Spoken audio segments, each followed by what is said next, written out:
السلام علیکم ورحمۃ اللہ وبرکاتہ. نحمد و نصلی علی رسول الکریم. اما بعد فاعوذ باللہ من الشیطان الرجیم. بسم اللہ الرحمن الرحیم. ان الذین آمنوا وعملوا الصالحات كانت لهم جنات الفردوس نزلا. صدق اللہ مولانا العظیم.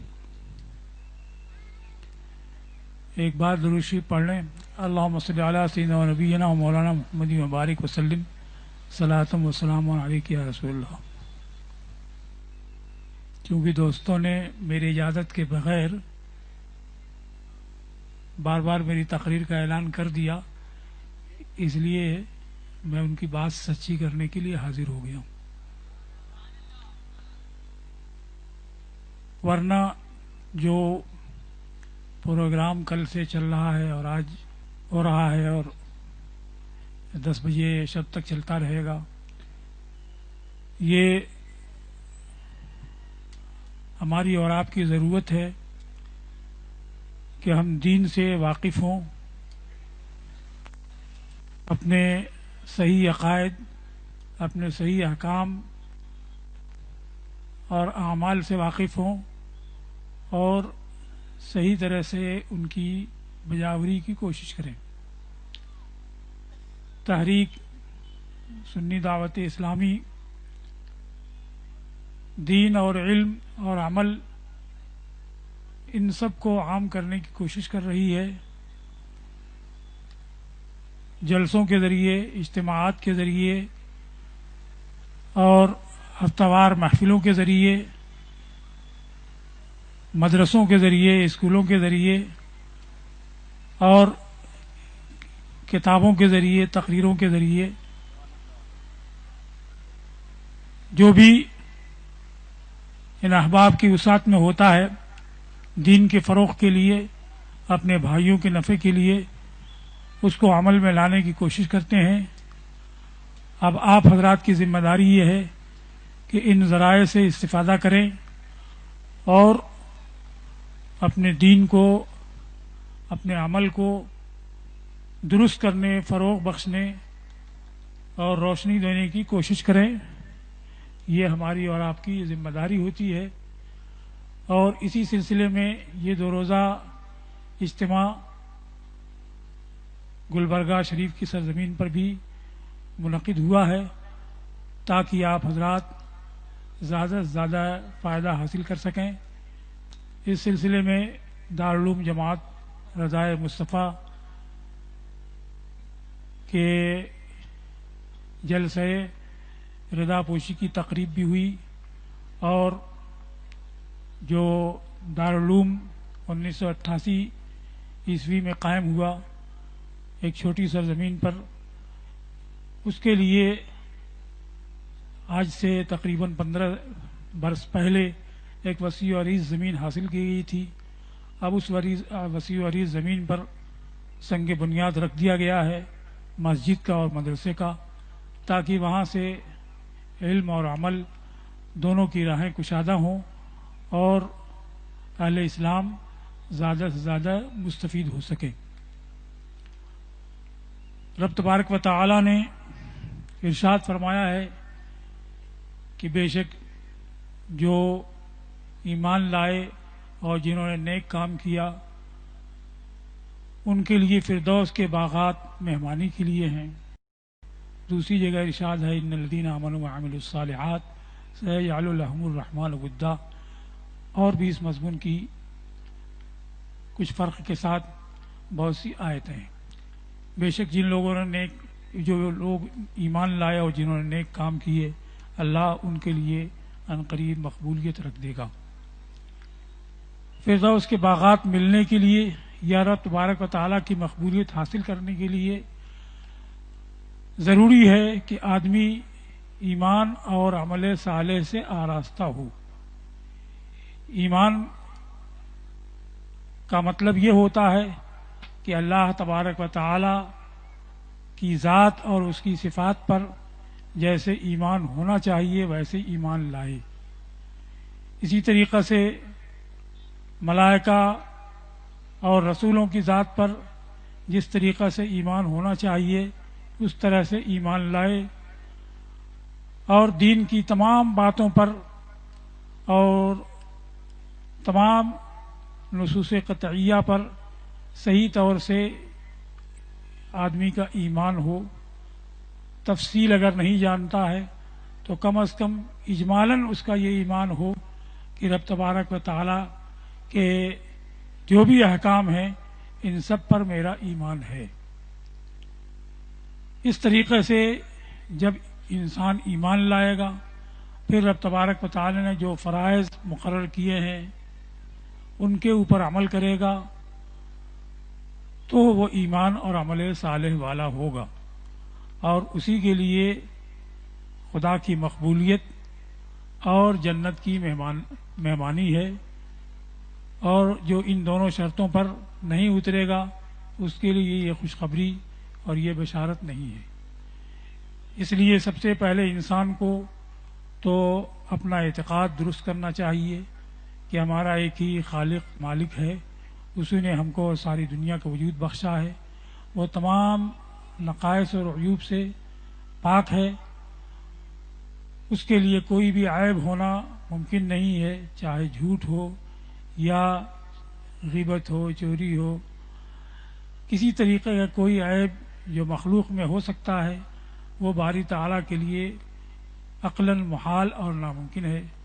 اللہ تبارک و تعالیٰ کے لیے تمام کمالات حاصل ہیں اور وہ تمام کمالات سے موصوف ہے اور اس کے انبیاء اس کی عطا سے غیب جانتے ہیں اور غیب کی باتیں اپنی امت کو بتاتے ہیں. وہ جنت اور کی خوشخبری دیتے ہیں، جہنم سے ڈراتے ہیں، یہ بھی غیب ہے. اور ان باتوں کے ساتھ تمام انبیاء کرام تشریف لاتے رہے اور وحدانیت کی تعلیم دیتے رہے اور یہ بتاتے رہے کہ جب تم تمام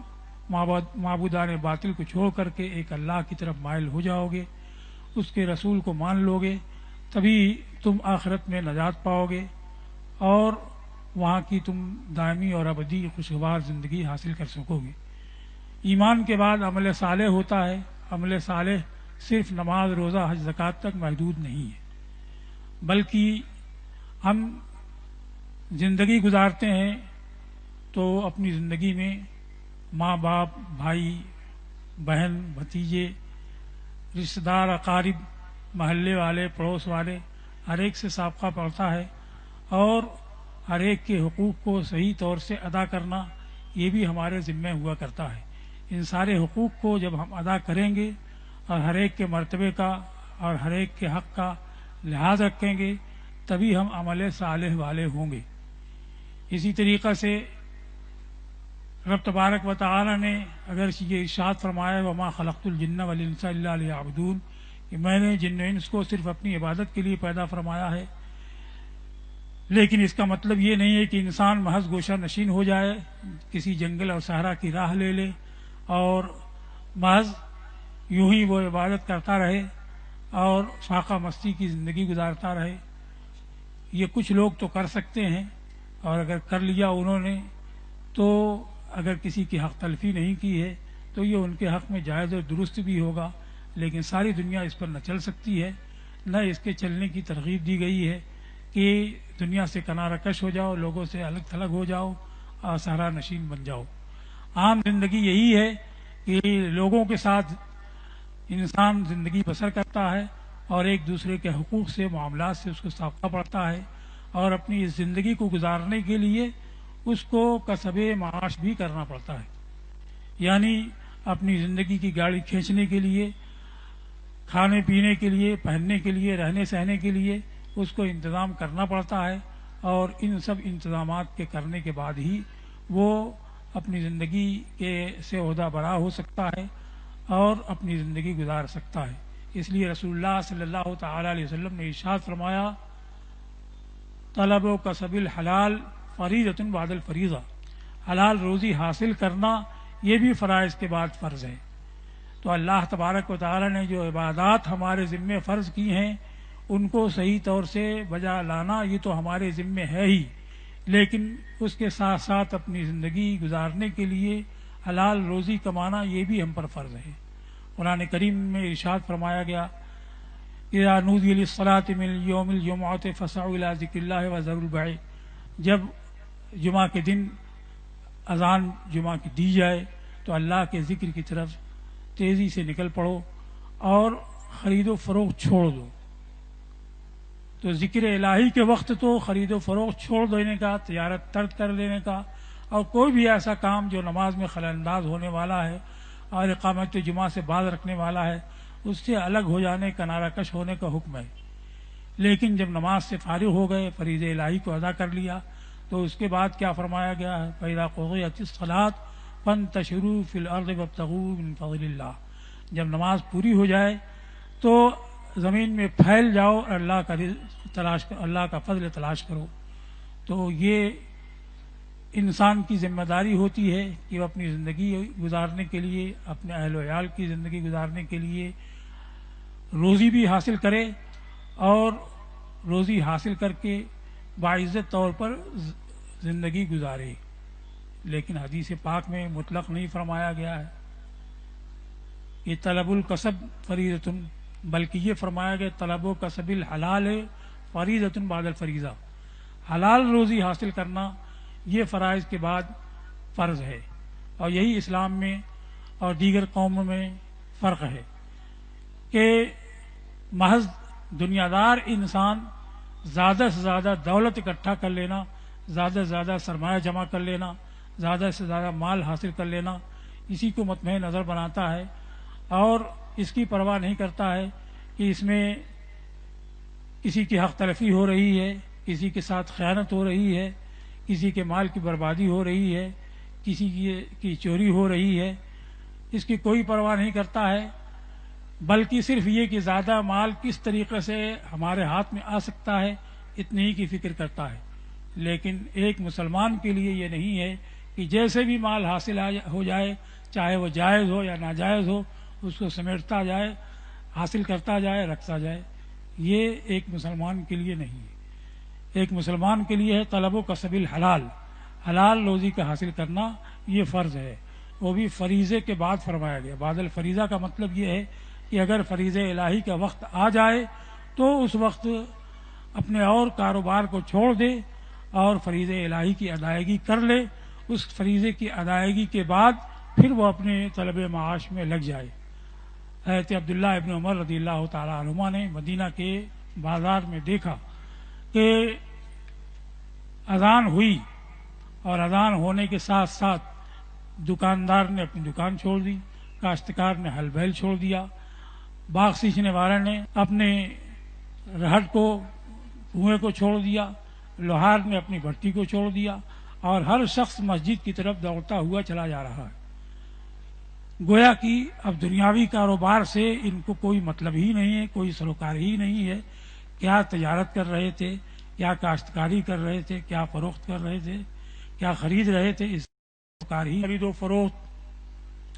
اللہ کی یاد سے، نماز کے قائم کرنے سے، زکوٰۃ کے ادا کرنے سے باز رکھنے والی نہیں ہے۔ یہ وہ لوگ ہیں جو اس دن سے ڈرتے ہیں جس دن کی آنکھیں پلٹ جائیں گی، دل پلٹ جائیں گے، یعنی یہ اللہ کا خوف رکھتے ہیں، قیامت کا خوف رکھتے ہیں، اس وجہ سے ہر کاروبار چھوڑ کر کے ٹھیک مسجد کی طرف بھی چلے جا رہے ہیں اور فریضہ الہی ادا کرنے کی کوشش کر رہے ہیں۔ تو یہ قید بھی ہمارے ساتھ لگی ہوئی ہے۔ پھر اس کے بعد جس مقصد سے ہم مال حاصل کر رہے ہیں وہ مقصد بھی پاکیزہ ہونا چاہیے۔ اگر اس لیے کوئی زیادہ سے زیادہ مال جمع کرنے کی کوشش کر رہا ہے کہ سوسائٹی میں بڑے نام والا لکھا جائے اور لوگوں میں بڑا بن کر کے رہے، تو اس کا معاملہ الگ ہے۔ لیکن اگر کوئی شخص زیادہ مال اس لیے حاصل کرتا ہے کہ وہ اپنے کو، اپنے اہل و عیال کو فارغ البال رکھے اور اس کے ساتھ ساتھ یتیموں کی، بیواؤں کی، بے سہاروں کی خبرگیری کرے، لوگوں کو فائدہ پہنچائے، اپنے دین کے فروغ میں، اس کی ترقی میں فائدہ پہنچائے، اپنے اداروں کے فروغ میں فائدہ پہنچائے، اپنی مسجدوں کی تعمیر میں حصہ لے، رفاہ عام کے کاموں میں حصہ لے، اور اس مال کو مناسب جگہوں پہ صرف کرے، صحیح مصرف میں لائے، تو اس کا ثواب بہت بڑھ جاتا ہے اور اس کا اجر بہت زیادہ ہو جاتا ہے۔ آج انسان کے پاس پیسے کی فراوانی ہے، لیکن آپ دیکھیں گے کہ مناسب مقام پر صرف کرنے کی ضرورت نظر آتی ہے، لیکن اس کو گویا کہ کوئی سمجھتا ہی نہیں ہے کہ یہ بھی ضرورت ہے۔ راستے میں گڈھا پڑا ہوا ہے، ہزاروں لاکھ پتی کروڑ پتی وہاں سے گزرتے ہیں، لیکن وہ سمجھتے ہیں کہ یہ حکومت کی ذمہ داری ہے اس گڈھے کو پاٹے، یا میونسپلٹی کی ذمہ داری ہے اس گڈھے کو پاٹے، کارپوریشن کی ذمہ داری ہے کہ اس گڈھے کو درست کرے، جبکہ اس سے ضرر، نقصان، تکلیف پیدل چلنے والے کو بھی ہو رہی ہے، سواری سائیکل والے کو بھی ہو رہی ہے، موٹر سائیکل والے کو بھی ہو رہی ہے، چار پہیا والے کو بھی ہو رہی ہے، سب کو ہو رہی ہے۔ اور اگر کوئی صرف 2 منٹ کا وقت دے دے، 10-20 روپئے کا ملازم رکھ کر کے اس گڈھے کو بند کرا دے، اجرت پر کرا دے، 10-20 نہیں 150 پر کرا دے، تو ایسا کوئی مشکل نہیں ہے۔ لیکن یہ کہ ہماری ذمہ داری نہیں ہے، ہمارا فرض نہیں، حکومت کا فرض ہے، بھئی حکومت کا فرض ہو، لیکن آپ کے نبی صلی اللہ تعالی وسلم نے ارشاد فرمایا اماطۃ الاذی عن الطریق صدقۃ۔ کوئی غیر مسلم اگر اس کو نہیں سمجھتا ہے تو نہ سمجھے، لیکن کم از کم ایک مسلمان اس بات کو سمجھے کہ راستے سے تکلیف دہ چیز کو ہٹا دینا یہ بھی صدقہ ہے، یعنی اس کی وجہ سے بھی انسان کو اجر ملے گا، ثواب ملے گا، اس کی نیکیوں میں اس کو در کیا جائے گا، اور کبھی تھوڑی سی نیکی بہت بڑی نجات کا سبب بن جایا کرتی ہے۔ تو انسان ایسے بہت سارے کام کر سکتا ہے اپنے مال کے ذریعے، جو مال کی وہ نام و نمود کی سینکڑوں جگہوں پہ صرف کر دیتا ہے، اور ضرورت کی جگہ پر 150 صرف کرنا اس کے لیے مشکل نظر آتا ہے، اور سمجھتا ہے کہ یہ ہماری ذمہ داری نہیں ہے، دوسرے کی ذمہ داری۔ چلیے صحیح ہے، آپ کی ذمہ داری نہیں ہے، لیکن آپ نے اس کام کو کر دیا تو کتنے بڑے اجر کے آپ حقدار ہوں گے۔ اس لیے صحیح طریقے سے، جائز طریقے سے تجارت کرنا، مال حاصل کرنا، اور نیک مقصد سے حاصل کرنا، اور اس کو پھر اچھے مصارف میں صرف کرنا، یہ ہماری ذمہ داری ہوتی ہے۔ اور ایسے تجارت کرنے یا مال حاصل کرنے کا اجر ثواب بہت زیادہ ہے۔ ایک حدیث کا مضمون یہ ہے تقریباً، التاجر الصدیق صدوق مع النبیین والصدیقین یوم القیامہ، کہ سچا امانت دار تاجر قیامت کے دن انبیاء اور صدیقین کے ساتھ ہوگا۔ یعنی یہ تجارت کرتا ہے، تجارت پہ راستہ بازی، امانت داری کا پورا لحاظ کرتا ہے، تو ایسا شخص باوجود اس کے کہ دکاندار ہے، بازار میں بیٹھنے والا ہے، لوگوں سے ملنے جلنے والا ہے، لیکن اس کا حشر انبیاء اور صدیقین کے ساتھ ہوگا۔ یہ تجارت اگر کوئی کر لیتا ہے تو بہت ہی اجر اور بہت ہی اونچے مقام والا ہے۔ امام اعظم رضی اللہ تعالیٰ عنہ کپڑے کی تجارت کرتے تھے، اور کوئی مضارب تھا، یعنی ان کا کوئی شریک تھا تجارت میں، اس کے ہاتھ وہ کپڑا دیتے تھے اور فروخت کرواتے تھے۔ ایک کپڑے میں کچھ عیب تھا تو وہ بتا دیا کہ یہ کپڑا لے جاؤ فروخت کرنا، لیکن اس میں یہ عیب ہے، جس کو بھی بیچنا تو عیب پہلے بتا دینا، اور پھر بتا دینے کے بعد اس کا سودا کرنا۔ وہ صاحب لے گئے اور وہ بھول گئے اور فروخت کر کے چلے آئے، تو وہ کپڑا کتنے میں فروخت کیا یہ بھی یاد نہیں، کس شخص کو فروخت کیا، کہاں فروخت کیا یہ بھی یاد نہیں۔ تو اس سفر میں وہ 30,000 درہم واپس لے کر کے آئے تھے۔ امام اعظم نے پوچھا تو انہوں نے کہا کہ میں بتانا بھول گیا۔ تو وہ پورے 30,000 درہم امام اعظم نے صدقہ کر دی۔ یہ ظاہر ہے کہ وہ کپڑا جس میں عیب تھا اور عیب بتائے بغیر تم نے اس کو بیچ دیا، تو اس کی رقم بھی اسی میں شامل ہو گئی ہے، وہ الگ نہیں ہے، نہ معلوم کون سی وہ رقم ہے۔ اس لیے 1,000-2,000 نہیں بلکہ پورے 30,000 صدقہ کر دیے۔ تو یہ ان کی تجارت کا حال تھا۔ اگر ایسا شخص انبیاء اور صدیقین کے ساتھ ہو تو کوئی تعجب نہیں ہونا چاہیے۔ امام اعظم رضی اللہ تعالیٰ عنہ کے ہاں ایک عورت کپڑا بیچنے لے آئی، اور اس نے کہا کہ 100 روپے میں اس کو بیچتی ہوں، فرمایا کہ اس کی قیمت تو اس سے زیادہ ہوگی، کہا 200 دے دیجیے، تو فرمایا کہ اس سے بھی زیادہ ہوگی، اس نے کہا آپ مجھ سے مذاق کرتے ہیں، کہا 300 دے دیجیے، تو فرمایا کہ کسی مرد کو بلا کر کے لاؤ اور اس سے دام لگواؤ، دوسرے کو بلا کر کے لائی، یہاں تک کہ خود 400 درہم میں اس کو خریدا۔ آج کا کوئی تاجر آپ کو ملا ہے ایسا کہ آپ اس کو بیچنے کو لے جائیں 100 میں اور 150 میں خرید لیں یا 125 میں خرید لیں؟ ڈھونڈنے سے ملنا مشکل ہے۔ لیکن وہ سمجھتے تھے کہ ایک عورت ہے جو بازار ریٹ سے ناواقف ہے، تو اس کو کوئی دھوکہ نہ ہو، کوئی گھاٹا نہ ہو، اس کے لیے وہ دام بڑھاتے گئے، یہاں تک کہ اس کی سمجھ میں نہیں آیا تو سمجھدار کو بلایا اور اسی کپڑے کو 400 درہم میں خریدا۔ تو ایسا سچا امانت دار تاجر انبیاء و صدیقین کے ساتھ ہو تو کوئی تعجب کی بات نہیں ہے۔ امام بخاری رحمۃ اللہ تعالی علیہ بھی کسی دوسرے شریک کے ساتھ کام کرتے تھے، خود تجارت میں نہیں لگتے تھے اور دوسرے آدمی کے ذریعے کاروبار کیا کرتے تھے۔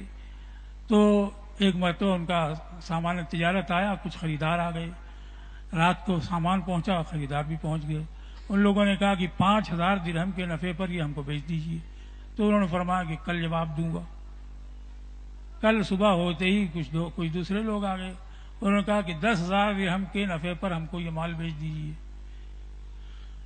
تو انہوں نے فرمایا کہ نہیں میں دوں گا، میں انہی لوگوں کو دوں گا جو پہلی بار میرے پاس آئے تھے، اس لیے کہ وہ لوگ جب آئے میرے پاس تو میں نے نیت کر لی تھی کہ مال ان کو دے دوں گا، اور میں اپنی نیت کو توڑنا پسند نہیں کرتا ہوں،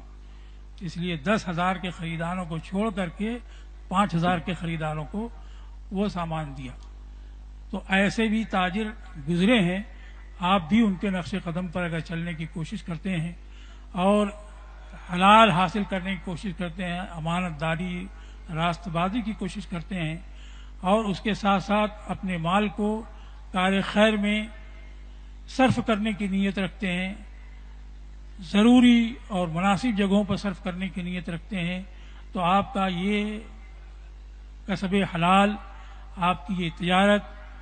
آپ کی یہ کاشتکاری اور یہ دنیاوی امور، یہ اللہ کے نزدیک بڑی فضیلت والے اور بڑے ثواب والے ہیں،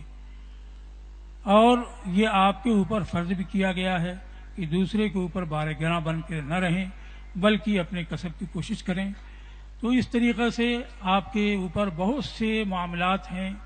دنیاوی بھی جو عائد ہوتے ہیں، اور ان کی بجاوری کے بعد ہی آپ عہدہ برا ہو سکتے ہیں،